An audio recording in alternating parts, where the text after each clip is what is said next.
कयामत के दिन के लिए मत जियो। हिंदुस्तान में कायदे से रहना सीखो, कायदे से रहना सीखो। कायदे से रहोगे तो फायदे में रहोगे, और नहीं तो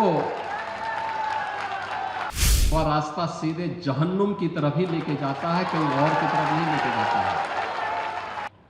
हम लोगों ने कहा था ना कि रामलला हम आएंगे, मंदिर वहीं बन गया ना, मंदिर अयोध्या में। कोई संदेह है?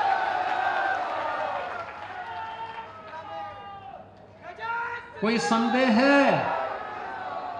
और हम आज फिर इस बात को कह रहे हैं कि कयामत के दिन तक भी कभी, कयामत का दिन तो कभी आना ही नहीं है, और इसलिए बाबरी ढांचे का पुनर्निर्माण कभी होना ही नहीं है।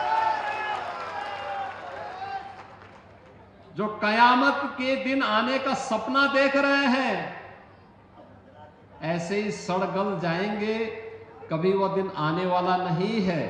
और उनके सपनों को ऐसे ही हम अपनी विरासत को सम्मान देते हुए, भारत की गौरवशाली परंपरा को, सनातन धर्म की इस परंपरा को, जैसे प्रधानमंत्री जी ने 25 नवंबर को अयोध्या धाम में आकर के सनातन के प्रतीक श्री राम मंदिर में भव्य केसरिया ध्वज का आरोहण किया था, ये केसरिया ध्वज हमेशा ही भारत के इस गौरव को, सनातन के इस गौरव को आगे बढ़ाने का कार्य इसी मजबूती के साथ करेगा।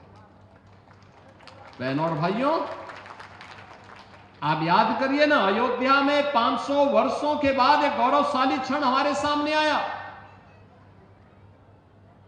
इन 500 वर्षों में अनेक राजा महाराजा आए, अनेक सरकारें आई होंगी। 1947 में भारत आजाद हुआ, 1952 में पहली चुनाव के बाद सरकारें बनी, लगातार हर चुनाव के बाद सरकारें बनती थी, फिर चुनाव होते थे, सरकारें बनती थी। अयोध्या में भगवान राम का, उनकी जन्मभूमि पर भव्य मंदिर के निर्माण का कार्य हो, आखिर ये उनके मन में क्यों नहीं आया? आज तो हर व्यक्ति कहता है कि साहब राम हमारे भी हैं। हमने कहा सभी के हैं, राम तो सबके हैं, भेद इसमें है ही नहीं। लेकिन कुछ लोग हैं जो अवसरवादी रवैया अपना करके जब संकट आता है तब राम याद आते हैं, और बाकी राम को विस्मृत कर देते हैं, राम को भूल जाते हैं। इसलिए भगवान राम भी अब उनको भूल चुके हैं। अब उनकी नैया कभी पार नहीं होनी है, उनको कभी आगे नहीं बढ़ना है। इन रामद्रोहियों के लिए अब कोई जगह नहीं जो राम भक्तों पर गोली चला रहे थे, राम काज में बाधक थे। इन लोगों के लिए अब कोई जगह नहीं। और जो लोग अभी सपना देख रहे हैं बाबरी ढांचे का, तो उनको हम भी ये बता देना चाहते हैं कि कयामत का दिन कभी नहीं आने वाला है और कभी नहीं आएगा।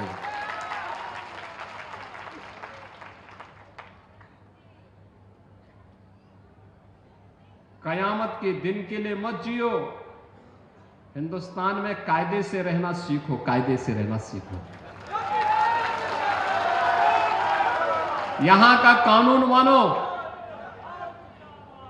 कानून मानोगे, कायदे से रहोगे तो फायदे में रहोगे, और नहीं तो आगे का रास्ता तो फिर कहां के लिए जाता है, वह फिर कानून कोई तोड़ेगा तो वह रास्ता सीधे जहन्नुम की तरफ ही लेके जाता है, कहीं और की तरफ नहीं लेके जाता है। कानून तोड़ करके कोई जन्नत जाने का सपना देख रहा है, तो सपना उसका कभी पूरा नहीं होने वाला है।